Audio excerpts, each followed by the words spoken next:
नमस्कार। नेहा की आवाज चैनल पर आपका स्वागत है। आज हम आपके लिए एक कहानी लेकर आए हैं जिसका शीर्षक है बुढ़ापे का दर्द। कैलाश बाबू अपने बेटे और बहू के रोज के झगड़ों से परेशान होकर अपने कमरे में गए। उन्होंने अपना बैग निकाला, उसमें कुछ कपड़े डाले और अपनी पत्नी की तस्वीर उठाई। उन्होंने उदास होकर कहा, हमने अपने इकलौते लाडले बेटे को कितनी ममता से पालकर बड़ा किया था।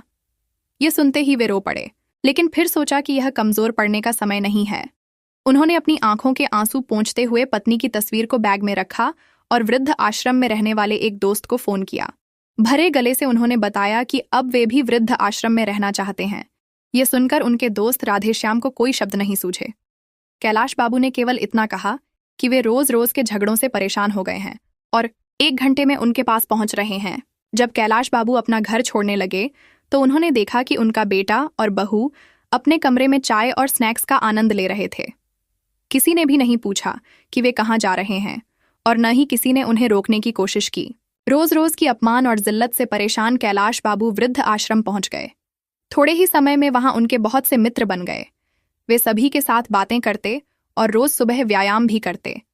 धीरे धीरे उन्हें वृद्ध आश्रम में अच्छा महसूस होने लगा। घर की अपेक्षा वृद्ध आश्रम में उन्हें ज्यादा सुकून मिलने लगा। सभी लोग एक साथ खाना खाते थे, जबकि घर में रोज की कलह से उनका दिल छलनी हो गया था। वे हमेशा अपनी पत्नी की तस्वीर से बातें करते और कहते थे कि तुम तो मुझे पहले ही छोड़कर चली गई, लेकिन बेटे ने भी मेरा साथ नहीं दिया, जिसके लिए मैंने कभी अपना पसीना पानी की तरह बहाया था। एक दिन कैलाश बाबू वृद्ध आश्रम के प्रांगण में टहल रहे थे कि एक कार वृद्ध आश्रम के बाहर रुकी। वृद्ध आश्रम के सभी लोग कार की ओर देखने लगे और सोचा कि आज फिर कोई अभागा बुजुर्ग इस आश्रम में आया है। कार से एक युवा लड़का उतरा और उसके बाद एक महिला उतरी, जो शायद उसकी मां थी। महिला की उम्र लगभग 65 वर्ष के करीब रही होगी और उसके सिर पर पल्लू था, जिससे उसका चेहरा ठीक से नजर नहीं आ रहा था। थोड़ी ही देर में कार से एक अन्य महिला उतरी, जिसकी उम्र करीब 30-35 वर्ष रही होगी। उसके हाथ में एक बैग था, जिसे उसने बुजुर्ग महिला के हाथ में थमाया और फिर उनसे कुछ बातें करने लगी। बुजुर्ग महिला चुपचाप उसकी बातें सुन रही थी। इसके बाद दोनों महिलाएं कार में बैठकर चली गईं और बुजुर्ग महिला वृद्ध आश्रम के बाहर थोड़ी देर खड़ी रही। फिर उसने अपने आंसू पोंछते हुए आश्रम में प्रवेश किया। कैलाश बाबू ने देखा कि बुजुर्ग महिला ने अपने सिर के पल्लू से अपना चेहरा छुपा लिया और बिना कुछ कहे महिला विभाग की ओर चली गई।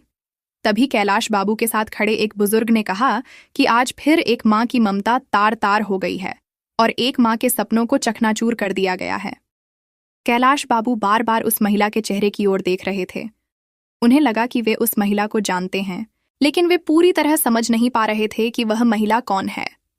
अक्सर वे देख रहे थे कि वह महिला अपने पल्लू से अपना आधा चेहरा छुपा रखती थी। एक दिन जब वह महिला बागवानी के काम में लगी हुई थी, कैलाश बाबू टहलने के लिए निकले। बागवानी करते समय महिला के सिर से पल्लू गिर गया। कैलाश बाबू ने महिला का चेहरा देखा और उनके पैरों तले से जमीन खिसक गई। कई सवाल उनके दिमाग में उभरने लगे। इस समय उनका एक मित्र भी उनके पास आया और कहा कि खाना खाने का समय हो गया है। वे कहाँ घूम रहे हैं और इतने गुमसुम क्यों हैं? सभी लोग नाश्ते की टेबल पर मौजूद थे, इसलिए उन्होंने कैलाश बाबू को बुलाया। जब कैलाश बाबू कमरे में बैठे, उनकी नज़र बार बार जानकी देवी को ही खोज रही थी। वे उनसे पूछना चाहते थे कि आखिर ऐसा क्या हुआ कि उन्हें यहाँ आने की नौबत आई। उनका पूरा परिवार था और वे हमेशा कहती थीं कि वे अपने बेटे बहू के साथ बहुत खुश हैं। फिर आज ऐसा क्या हो गया? कैलाश बाबू ने किसी से पूछा कि 2 दिन पहले जो महिला वृद्ध आश्रम में आई थी, वह आज खाना खाने क्यों नहीं आई।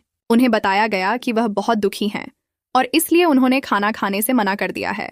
कैलाश बाबू को यह सब सुनकर चिंता हुई। वे जानना चाहते थे कि जानकी देवी के साथ क्या हुआ है। थोड़ी देर बाद विभाग में जानकी जी के पास जाकर कैलाश बाबू ने उन्हें खड़ा देखकर कहा, मैं जानता हूं कि आपने मुझे पहचान लिया है, लेकिन क्या मैं जान सकता हूं कि आप इस स्थिति में कैसे पहुंची? जानकी जी ने कुछ नहीं कहा, लेकिन उनकी आंखें आंसुओं से भर गईं। यह देखकर कैलाश बाबू और भी अधिक परेशान हो गए। उनका दिल किया कि जोर जोर से चिल्लाकर इस दुनिया से पूछें कि बुढ़ापे में वृद्धों को पुराने समाज की तरह बाहर क्यों फेंक दिया जाता है। क्या इनका आत्मसम्मान नहीं है? कैलाश बाबू अपने विचारों में मग्न वृद्ध आश्रम के प्रांगण में टहल रहे थे। अचानक वे यारी के किनारे से टकराए और गिरते गिरते एक पेड़ को पकड़कर संभल गए। तभी पास से गुजरते हुए वृद्ध आश्रम के कर्मचारी ने कहा, अंकल जी, आप ठीक है ना? कोई चोट तो नहीं लगी? दिखाइए, अगर लगी हो तो मैं अभी पट्टी कर देता हूँ, कैलाश बाबू ने कहा। अरे नहीं, कोई बड़ी चोट नहीं है, बस बचाव हो गया। इतना कहकर वे प्रांगण में रखी बेंच पर जाकर बैठ गए और कुछ महीने पहले की एक घटना को याद करने लगे, जब वे बाथरूम में फिसलकर गिर गए थे और उन्हें काफी चोट आई थी। उनकी बहू ने उस चोट को देखकर भी अनदेखा कर दिया और अपने कमरे में लगी रही, जबकि उनका बेटा रोहन चिल्लाया, क्या संभलकर काम नहीं कर सकते? मुझे समझ नहीं आता कि आप इतनी हड़बड़ी में क्यों रहते हैं। कोई काम ठीक से नहीं आता, चोट लगाकर बैठ जाते हैं और हमारा काम बढ़ाते रहते हैं। अगर कोई काम नहीं है तो मत करो, आराम से अपने कमरे में क्यों नहीं बैठते? पूरा दिन इधर उधर घूमते रहते हो। इतना भी नहीं कर पाए कि अपने पिता का हाल चाल पूछें या चोट पर मरहम पट्टी करें। एक दिन जब कैलाश बाबू का चश्मा टूट गया तो उन्होंने अपने बेटे से कहा, बेटा, मेरा चश्मा ठीक कर देना, टूट गया है, ठीक से दिखाई नहीं देता। ये सुनते ही बहू बीच में ही चिल्ला पड़ी, बस चारपाई पर बैठे बैठे खर्च बढ़ाते रहते हैं, कोई काम धंधा तो करते नहीं, बच्चों की तरह हरकतें कर रहे हैं। इस तरह कैलाश बाबू ने अपने बेटे और बहू से अपमानित महसूस किया। अपने अतीत में झांकते हुए कैलाश बाबू विचारों में खोए हुए थे। तभी उनके बुजुर्ग मित्र राधेश्याम जी सामने से आते हुए दिखाई दिए। राधेश्याम जी के चेहरे पर मुस्कुराहट थी। उन्हें देखकर कैलाश बाबू बोले, क्या बात है राधेश्याम जी, आज तो आप बड़े खुश नजर आ रहे हैं। राधेश्याम जी ने कहा, आज मेरे बेटे का जन्मदिन है। उसका फोन आया था कि वह मुझे मिलने आने वाला है, इसलिए मैं बहुत खुश हूं। बहुत दिन बाद आज उसका चेहरा देखने को मिलेगा। राधेश्याम जी की बात सुनकर कैलाश बाबू थोड़े परेशान हो गए और अपने मित्र से बोले, तुम्हारे बेटे ने तुम्हारी यह हालत कर दी है, तुम्हें वृद्ध आश्रम में छोड़कर चला गया। साल में केवल कुछ दिन के लिए मिलने आएगा और तुम उसके लिए खुश हो रहे हो। राधेश्याम जी ने जवाब दिया, मैं तो इसी से खुश हूं, मेरे लिए यही बहुत बड़ी बात है। लेकिन कैलाश बाबू नाराज होकर उनके शब्दों को सुने बिना अपने कमरे में जाकर बैठ गए। उनका मन था कि यह किस्सा केवल मेरे साथ या जानकी जी के साथ ही नहीं है, बल्कि वृद्ध आश्रम में रहने वाले हर बुजुर्ग की एक कहानी है। सभी की जिंदगी में वृद्ध आश्रम में रहने के पीछे कोई न कोई वजह जरूर होती है। बिना किसी वजह के कोई वृद्ध आश्रम में नहीं आता। जब तक कोई व्यक्ति अंदर तक न भर जाए तब तक वह यहाँ आने के लिए मजबूर नहीं होता। लेकिन देखिए, सभी बुजुर्ग अपनी कड़वी यादों को भूलकर यहाँ जिंदगी बिताने के लिए मजबूर हैं। कुछ लोग समय के साथ खुद को ढाल लेते हैं और खुश रहने की कोशिश करते हैं, जबकि कुछ लोग मेरे जैसे हैं जो हमेशा अपने बच्चों, बहू बेटे, पोते पोतियों को याद करके आंसू बहाते रहते हैं। वे बार बार अपने घर परिवार को याद करते हैं। माँ को अपने घर से लगाव भी है, लेकिन यहाँ रहने वाले बेटे बहू द्वारा दिए गए अपमान भी हैं। कैलाश बाबू को कविता लिखने का बहुत शौक था, इसलिए अपने दिल को हल्का करने के लिए वह कुछ देर कविता लिखने बैठ जाते थे। एक दिन जब वे एक कागज पर अपने विचारों को कविता का रूप दे रहे थे तो अपने हालात का वर्णन करते करते उनकी आंखें आंसुओं से भर गईं। इसी समय वृद्ध आश्रम का संचालक उनके पास आया और कहा, कैलाश बाबू, आपके बेटे और बहू आपसे मिलने आए हैं, साथ में आपका पोता भी है। यह सुनकर कैलाश बाबू हैरान हो गए और उनके चेहरे पर नफरत के भाव भी नजर आने लगे। उन्होंने सोचा, आज मेरे बेटे को मेरी याद कैसे आई। जब उन्होंने देखा तो उनका 5 वर्षीय पोता गोलू उन्हें देखकर दादू दादू बोलते हुए झटपट उनकी ओर दौड़ा और उनकी टांगों से चिपक गया। कैलाश बाबू की आंखों से आंसू छलक पड़े। अब तक वे वृद्ध आश्रम में जैसे तैसे जी रहे थे, लेकिन अपने पोते को देखकर उनका दिल कमजोर हो गया। फिर अचानक उनके दिमाग में विचार आया कि यह समय मजबूती से अपने निर्णय पर टिके रहने का है। ऐसा सोचते हुए गुस्से से अपने बेटे को देखते हुए बोले, तुम यहाँ क्या करने आए हो? चले जाओ यहाँ से, मुझे किसी से मिलने की कोई जरूरत नहीं है। मैं यहाँ बहुत खुश हूँ और अपनी जिंदगी आराम से जी रहा हूँ। कम से कम यहाँ मेरे साथ कोई हंसने बोलने वाला तो है। पिताजी, दरअसल बात यह है कि आज गोलू का जन्मदिन है और हमने घर पर पार्टी रखी है। गोलू की ख्वाहिश है कि आप भी उसके जन्मदिन पर उपस्थित रहें। यदि आप आएंगे तो आपके पोते को भी अच्छा लगेगा। तभी कैलाश बाबू ने कहा, देखो, मैं वह घर छोड़ चुका हूं और अब मैं वहां दोबारा नहीं जाना चाहता। इस समय उनके बेटे ने कहा, पिताजी, आप घर चलिए, वहां आपके मित्र भी पार्टी पर आ रहे हैं। मैंने उन्हें भी बुलाया है। सभी पड़ोसी और रिश्तेदार भी आएंगे। सब लोग पूछेंगे कि आपके पिताजी कहाँ हैं, तो हम क्या कहेंगे? तभी कैलाश बाबू बोले, अच्छा, तो आज मुझे अपने बेटे के जन्मदिन के लिए नहीं, बल्कि अपनी इज्जत बचाने के लिए बुलाया है। यदि सभी रिश्तेदार आएंगे तो वे पूछेंगे कि आपके पिताजी कहाँ हैं, तो तुम क्या जवाब दोगे? इसलिए तुम मुझे बुलाने आए हो। अभी के अभी यहां से चले जाओ। मैं कहानी नहीं मानने वाला हूं। तुम लोग कितने स्वार्थी हो गए हो। जरूर पड़ी तो बुलाने आए हो, वरना इतने महीनों से मैं यहाँ वृद्ध आश्रम में हूं, एक बार भी मिलने नहीं आए। तुम्हें तो यह समझ नहीं आया कि घर छोड़कर वृद्ध आश्रम क्यों चला आया। आज जरूर पड़ी तो हाथ जोड़कर मुझे लेने आए हो। नहीं, अब से यही मेरा घर है। मैं कहानी नहीं जाऊंगा।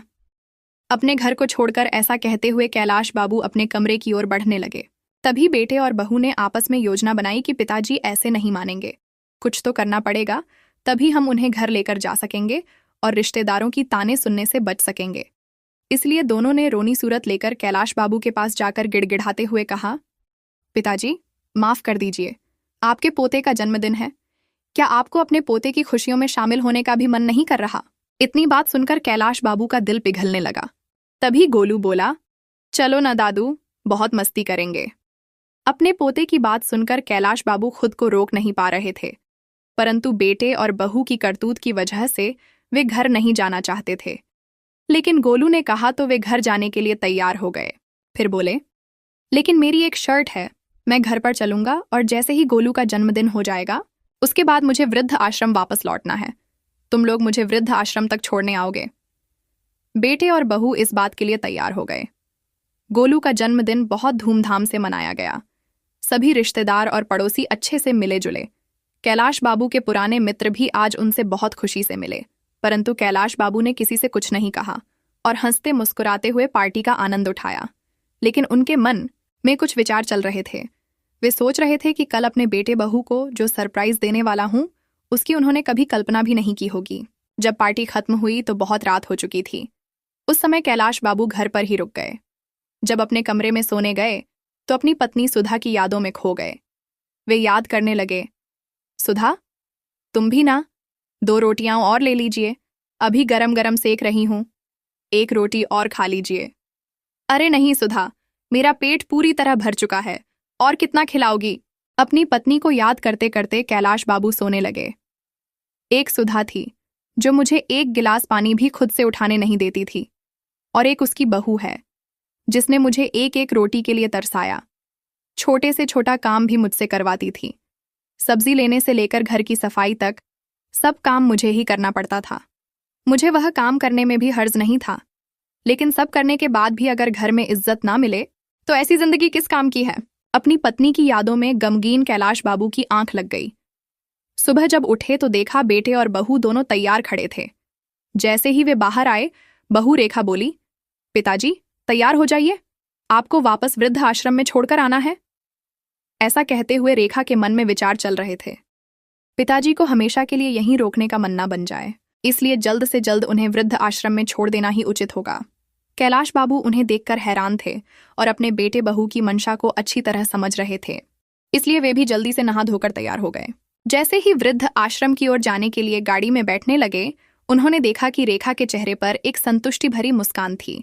मन ही मन वे सोचने लगे, चलो बेटा, आज तुम्हें जो सरप्राइज दूंगा उसके बाद तुम वृद्ध आश्रम का नाम लेना भी भूल जाओगे। कैलाश बाबू ऐसा सोचकर गाड़ी में बैठ गए और अपने घर को एक बार फिर निहारते हुए सोचने लगे कि जहां मन को तसल्ली मिले वहीं रहना चाहिए।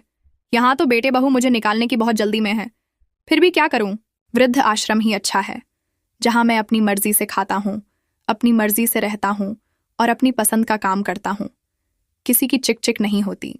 जैसे ही वृद्ध आश्रम के सामने गाड़ी रुकी, बेटे बहू गाड़ी से उतरकर बाहर खड़े हो गए।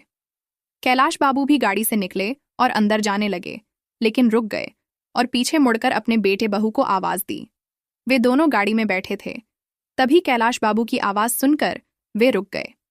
कैलाश बाबू ने फिर कहा, वापस मत जाओ, मुझे तुम्हें किसी से मिलाना है। उनके बेटे और बहू उनके पीछे पीछे चल पड़े।